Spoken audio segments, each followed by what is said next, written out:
Hello दोस्तों, AIIMS classes पर आपका स्वागत है। आप कैसे हैं? कुशल मंगल होंगे, व्यस्त होंगे, मस्त होंगे और हमारे वीडियो देख रहे होंगे। आज का जो टॉपिक में लेके आया हूँ वो है रशिया और यूक्रेन के बीच में। रशिया और यूक्रेन के बीच में जो अभी तनाव चल रहा है, जो वार चल रहा है, एक तरह से वार, अभी वार की सिचुएशन बन चुकी है, उसके बारे में आज हम बात करने वाले हैं। उससे पहले मैं आपको थोड़ा सा इसका इतिहास जानते हैं। आज क्या क्या जानने वाले हैं? एक तो इतिहास जानने वाले हैं और इतिहास के बाद हमें पता लगेगा कि इसकी वजह क्या है कि आज ऐसी स्थिति बन चुकी है और इसमें अमेरिका का क्या हाथ है। अमेरिका से बात क्यों चल रही है कि अमेरिका से विश्व युद्ध हो सकता है, अमेरिका भी भाग ले सकता है और विश्व युद्ध थर्ड की संभावना क्यों जताई जा रही है, उसके बारे में हम सारी इंफॉर्मेशन आज देखेंगे। आज चलते हैं, इससे पहले हम शुरुआत करते हैं, उससे पहले हम चलते हैं अभी थोड़ी देर के लिए रशिया और यूक्रेन को आप ध्यान से बाहर निकाल देना। शुरुआत से चलते हैं, इतिहास क्या है।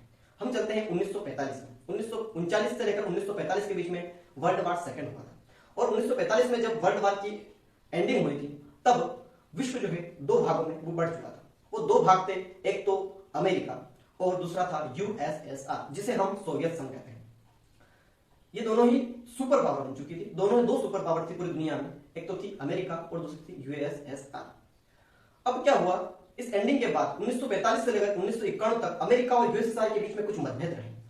उन मतभेदों का परिणाम यह रहा कि उनके बीच में एक वार सा छिड़ गया। 1945 से 1991 तक वो वार चला जिसे हम कोल्ड वार कहते हैं, जिसमें कोई किसी हथियार का यूज नहीं किया गया, लेकिन एक तरह से वार था जिसमें दोनों ही देश एक दूसरे को धमकियां दिया करते थे और कहीं ना कहीं उनके लोगों में मतभेद पैदा करना चाहते थे, कहीं ना कहीं भड़काने का काम। एक न्यूज़पेपर था ब्रिटेन का जिसका नाम था ट्रिब्यून करके, उसमें भी कई तरह की बहुत सारी, और इसी तरीके से रशिया के कुछ न्यूज़पेपर थे जिनमें अमेरिका के खिलाफ अमेरिका के जो समर्थन देश थे वो यूएसएसआर के लिए अपना पक्ष रखते थे। इस वार के चलते मतभेद इतना फैला कि अमेरिका इसमें कामयाब रहा, इस वार में कामयाब रहा और यूएसएसआर के 15 टुकड़े, उन 15 टुकड़ों को हम ये कह सकते हैं कि 15 कंट्रीज में यूएसएसआर बढ़ चुका था। अब इस स्थिति जब यूएसएसआर बढ़ा तो विश्व में केवल एक सुपर पावर बचा, वो था अमेरिका। अमेरिका भी ये चाहता था कि मेरा वर्चस्व बढ़े।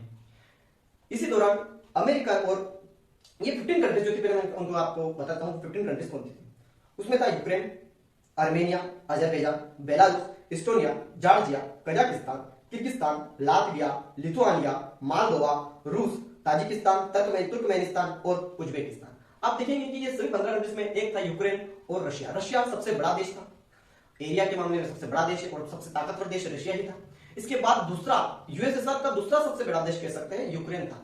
यूक्रेन एरिया में भी बड़ा था, दूसरा नंबर था। रशिया आप देखेंगे कि बहुत छोटा दिखता है, लेकिन अगर यूएसएसआर की बात करें तो दूसरा सबसे बड़ा देश यूक्रेन था, जो जिसकी स्थिति हकीकत में यह थी कि बहुत गरीब देश है और आज भी बहुत गरीब देश था। जबकि आजाद एक तरह से 1991 में यूक्रेन और रशिया का जन्म हुआ। अब 1991 के बाद से 2014 तक के बीच में यूक्रेन के संबंध यूरोप देशों से काफी अच्छे हो चुके थे। काफी अच्छा उनका संबंध, यूक्रेन के राष्ट्रपति ने काफी अच्छा संबंध बना लिए थे। तो 2014 में क्या हुआ कि रशिया ने क्रीमिया, आप देख सकते हैं क्रीमिया, आप यहां पर नक्शा देख रहे होंगे, क्रीमिया पर रशिया ने जब मतलब कब्जा कर लिया। क्रीमिया जो है एक प्रांत है, यूक्रेन का एक प्रांत था जिस पर रशिया ने कब्जा कर लिया। इसका कारण क्या था? इसका कारण था प्राकृतिक संसाधन। प्राकृतिक संसाधन में सबसे बड़ा साधन था नेचुरल गैस। नेचुरल गैस का जो सप्लाई था वो कहीं ना कहीं यूरोप को ज्यादा फायदा उसका हो रहा था और रशिया को कम। और रशिया चाहता था कि फायदा रशिया और रशिया के आसपास के देशों को ज्यादा से ज्यादा हो, यूरोप को ना हो, क्योंकि अमेरिका और रशिया अपने आप में आपसी बहुत ही बड़े क्यों कह सकते हो कि दुश्मन है। तो इस वजह से क्रीमिया जब कब्जे में कर लिया तब 2014 में ऐसी स्थिति बनी कि यूक्रेन में घर में ही बहुत सारे वायलेशन हुए और साथ में अमेरिका ने भी ये कहा कि यूक्रेन जो था, यूक्रेन भी कहने लगा कि हमें अमेरिका का समर्थन मिले। मतलब कहीं ना कहीं अमेरिका ने एक संगठन बनाया था, अमेरिका के नेतृत्व में एक संगठन बनाया जिसका नाम नाटो है। हम नाटो के बारे में थोड़ा इस जानकारी लेते हैं। नाटो आखिर क्या है? नाटो था नॉर्थ अटलांटिक ट्रीटी ऑर्गेनाइजेशन, जिसमें शुरुआत में 1949 में इसकी शुरुआत हुई और इसमें शुरुआत में 12 कंट्रीज थी।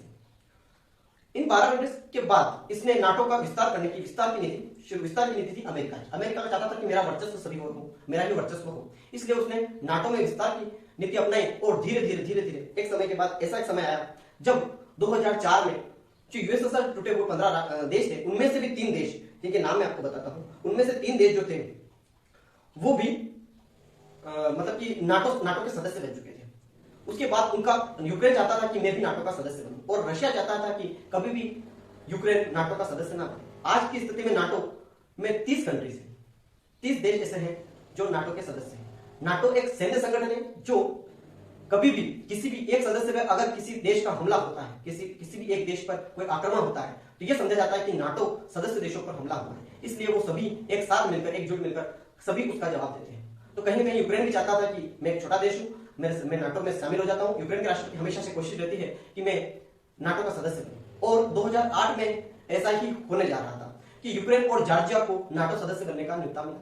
लेकिन इसी दौरान रशिया ने जॉर्जिया पर हमला किया और जॉर्जिया के दो प्रांत पर कब्जा कर लिया 4 दिन में। मतलब पूरी तरह से जॉर्जिया के जो प्रांत थे उनके ऊपर कब्जा कर लिया। इस तरीके से उस समय स्थिति ऐसी बनी कि वापस जॉर्जिया और यूक्रेन जो थे वो नाटो के सदस्य नहीं बन पाए। अब क्यों इतना लगाव है रूस को यूक्रेन से?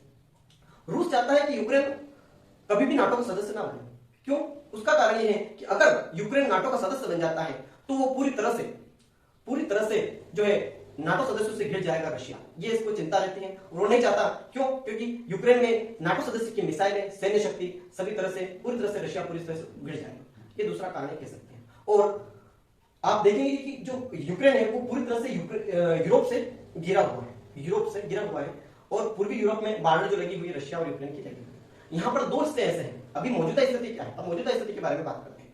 मौजूदा स्थिति में 2 प्रांत है यूक्रेन के, एक का नाम है लुहांस्क और एक का नाम है डोनेट्स्क करके।